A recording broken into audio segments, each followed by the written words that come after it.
With self-worth, I think what gets so tied with that is similar to what we spoke about earlier, where you're continuing to seek approval and validation from someone. And this is more often the case with parents. It can certainly be with someone else in the family, like grandparents, even whose opinions we really respect, aunts and uncles, even. But I think more so with parents, simply because that's where our self worth first develops. The way we see ourselves as children, who we are, is literally through the eyes of our parents. What many of us get caught in is that my self worth hinges on how this person sees me. And if I'm in this struggle where this person is constantly seemingly misperceiving me or seeing me in a way that makes me feel a lot of shame or guilt or inadequacy, as a way to correct that original wound, I'm going to keep pursuing some form of their approval. And that can look like our people pleasing tendencies. And that's where we get into that self abandonment, right? But it's all because I'm trying to prove this worth or good enoughness to that person. It can look like our perfectionism. Everything has to be just right because if it's just right, no one's going to criticize me or I've done it before they can get to me. And so that work is really recognizing that a person's worth is not something to be earned. And this is something we've all sort of been lied to about, especially with the self-esteem movement. Your worth is not something to be earned. It is not dependent on the job title you have, if you're married, if you have children, what you look like, your weight. It is something that every human being inherently has within them. And our work is to separate out our worth from how a parent, especially if it's a parent or relative who doesn't have the healthiest internal world, sees us. It's kind of looking at like looking through a broken mirror and recognizing that mirror is broken and becoming your own mirror. And that's our reparenting work. It's not about making mom or dad or whoever instilled this in me bad. It's about recognizing that's probably their generational trauma. But nevertheless, the way that I've come to see myself and my worth is not accurate because they don't have a healthy internal world that they've mirrored back to me. So I now have to do the work to be my own mirror and reparent myself. And that sometimes means reminding your adult self, your little self, you are good enough just as you are. Yes, it hurts so bad when they ask you this question or they insinuate that some part of your life is inadequate. And that's okay to feel that hurt. At the end of the day, within myself, I can give myself the comfort and the reassurance that I'm a good kid, I'm good enough. Really hard to do, again, when we're being bombarded by many people facilitating that around us. So I know that's not a what you do in the moment necessarily, but if you can spot that process happening where you're like, oh no, my self worth or my self esteem just tanked based on what someone said. I feel horrible. I feel shameful. I feel inadequate. That's the moment where you go, oh, there's something old here. What's happening? Oh, my self worth was in their hands. How do I put it back in my hands? Is there something I need to remind myself of? Is there a different family member I need to go talk to? Someone who's like really supportive, who really sees me?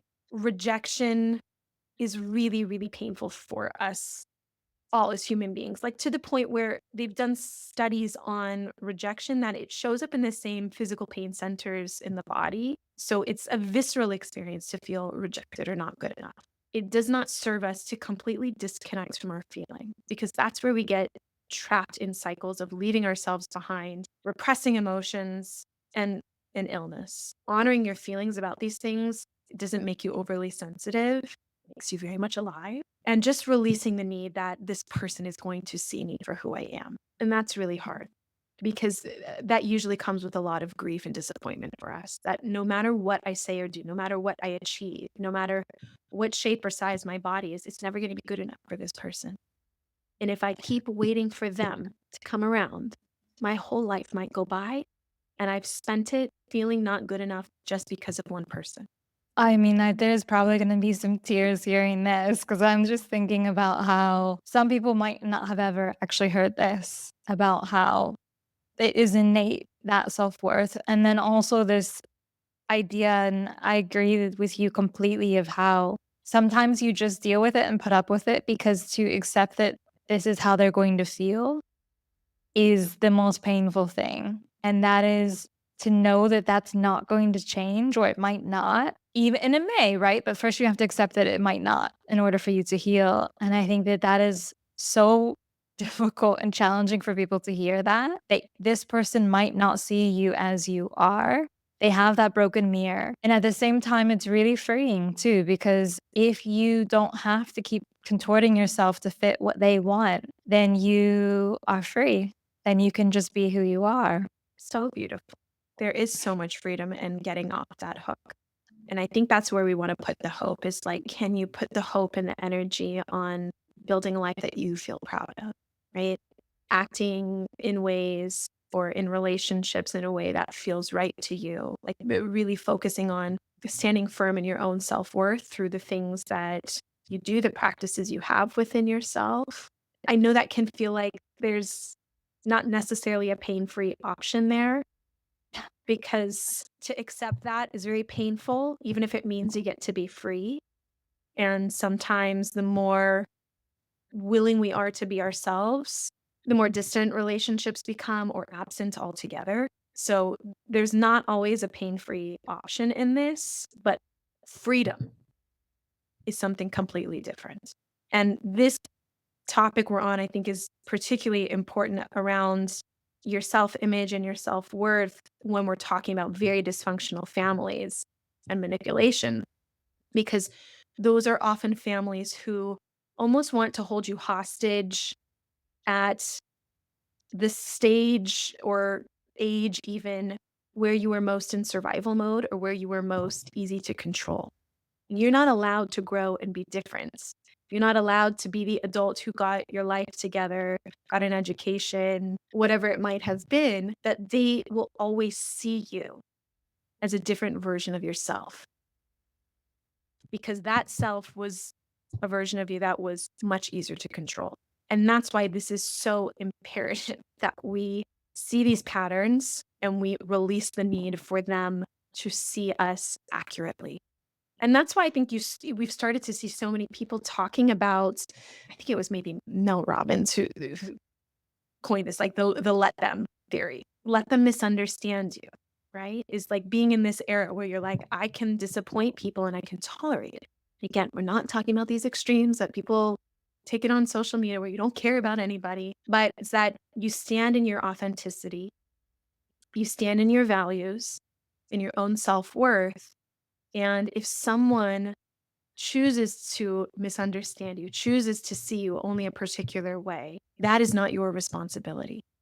And where it's tricky is that when that happened to you as a kid, that feels life threatening. And I know that can sound really dramatic, but it literally feels life threatening to us because we need to feel seen and loved for our survival. So if we have a parent, a caregiver, anyone really close to us who is treating us in a way where we don't feel seen and loved, it does feel life threatening. But as an adult, we have to remind ourselves I'm not that little kid anymore or that teenager. I do have a lot of skills and resources. I have choices now. So when they make me feel like that, even if my body and my nervous system are like setting off all these alarms of how unsafe it is and how I need to accommodate and be a chameleon and people please, my adult self knows that I actually can handle that disappointment now. This is where I think is the ultimate part of it, is when you can bring in that you have that response, that emotional reaction, right? Where it's triggering in so many ways, or you recognize it too. Especially now, many people listening will recognize this stuff. And that can also be very traumatizing or painful sometimes because you didn't before. But then knowing that you have the choice to do it differently, to respond differently, to walk away. This is where I kind of want to ask the really big final question, which, and this can be with people who have really troublesome families, to those who are just, there's certain small conflicts with them, of saying no during the holidays and in general, but like especially during the holidays, saying no to things that don't align with you, don't make you feel good, or feel like it's this huge burden on you where you don't Mhm. speak up. If you have advice on that, of how to do it. And I know we've talked about boundaries and it was some really Yeah. great advice, so it might circle back to that, but just this sense of not feeling obligated to always just keep the peace and say yes to everything. I think the kind of underlying kicker of that is you have to be willing to let people be disappointed. If you're going to stand within yourself in your boundary, whether it's saying no or asking for something different, you have to be willing to let people be unhappy about what it is that you're asking for. And that doesn't mean that we're not flexible or we don't compromise, but if we let that fear of how someone's going to respond lead the way, we're not going to ask for what we need or even try or open up a conversation about it. And I think that's where it probably goes when we're on that healthier end of the spectrum is maybe there's a conversation, I don't feel like I can handle this year, but like what about this? And it's like an open back and forth, right? So you're being clear about what it is that you don't want or can't do, but you're offering another suggestion. You have to be really careful doing that with someone who's really toxic because they're going to take that and run with it. That's where you have to be a lot more buttoned up and a lot more firm. So I would say first and foremost, just be willing to be misunderstood. If this is someone who's healthier, be willing to have a conversation, be willing to compromise. Remember that having a healthy relationship is about both people feeling heard and having their needs met. So I know when we go into something, especially if we're like anticipating someone responding a certain way, we can almost shut off our ability to listen to someone else because we're so focused on what our response is or getting our needs met. And it is important to slow yourself down, and sometimes the best way to do that is to actually just repeat back to the other person what you heard them say. It's like, it sounds like you're not able to do this year. Is that right? Okay, got it. What about this? And then it can become a conversation.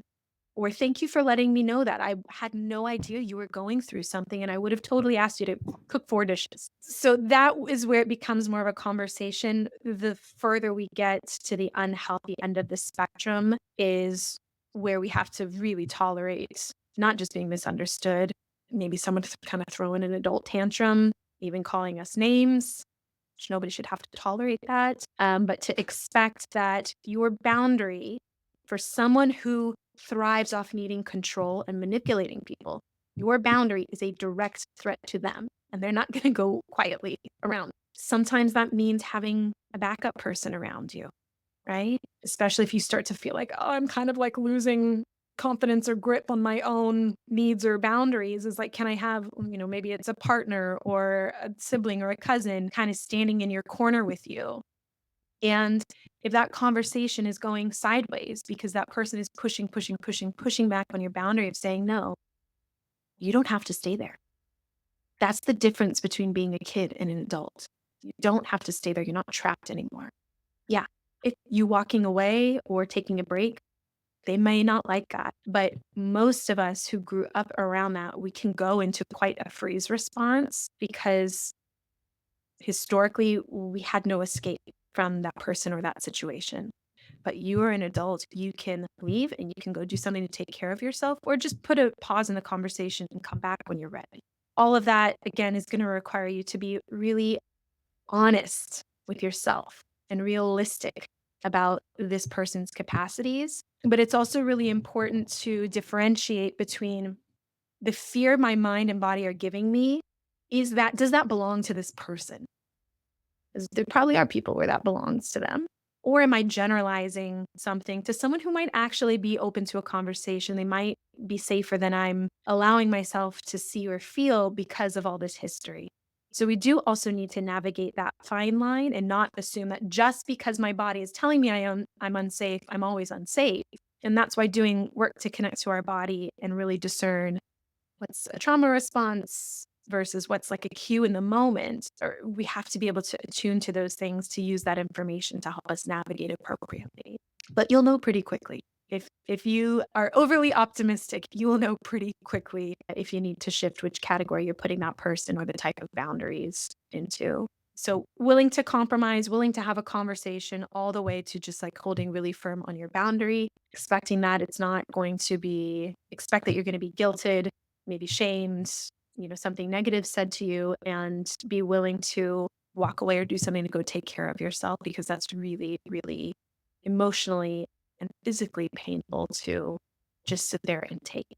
With all of this, with the boundaries and like, I think listening, it can give a little bit of anxiety sometimes thinking about how you have to respond this way or that way. But I think it's really helpful that we've had these conversations because now people can go in with a plan. Like, you're not going into a world of people you don't already know. You know what they do and how they respond. And if you take some moments now to think about it and also your own emotions and triggers and connecting with the body I love, I think is a really helpful one too, to recognize when you're having a response. Then you can be more prepared. And it's not going to feel like someone's like just putting one past you or you didn't expect it. You can feel more in control. And I feel like a lot of times is it's the fear of what we don't know what is going to happen or how we're going to respond. And I feel like you've given such a really helpful plan for tons of things that can happen during the holidays. And I also know that we haven't touched on even a fraction of them. So I want to invite people now to know more about how they can connect with you because this is the end of the series, but there's so much more topics and healing and help that you offer. And if you just want to share where people can find you, and also I know that you have a program in particular that can help. Can find me on Instagram at Dr. Deniz PsyD. I do have a 6-month program that's focused on inner child healing, and it covers also a lot if you're someone who resonates with a family that's a little dysfunctional, emotionally immature, narcissistic parents, because we talk about all the wounds that come from that in terms of our ability to trust ourselves, our view of self, all those kinds of things. Lots of concrete practices, but really a 6-month container to help you recognize that you really are your own healer in doing these things so that you can walk away with a lot of skills and capacity to do that. So that you can find the link on my Instagram as well as through my website, drdeniz.com. And I have 2 master classes if you wanted to just kind of explore something before committing on the inner critic and the fear of being seen, that are all available there. Thank you so much, Dr. Denise. We're going to put links for everything. And I will say again that the one episode you did before was so helpful for people that I really encourage everyone to reach out and see more of what you're doing. Because if any of this resonated, if any of this helped, there's so much more that you can really find to feel more empowered, especially in some of the more extreme situations we talked about. So thank you for the work you do, for taking this time out with us to really help people feel a little bit calmer and happier and less stressed in the holidays. Thank you so much for listening. If any part of this series has been helpful, please share it with someone you know, someone you love, maybe even that family member or that friend you want to talk to. It might be helpful for them to hear it here. We know that the holidays can be challenging, but any time of the year as well. And having these tools and this guidance and just recognizing that you are not alone can make all the difference. So I am sending you so much happy energy and so much clarity, and also whatever healing you need for the holidays and beyond. And I will see you in the next one.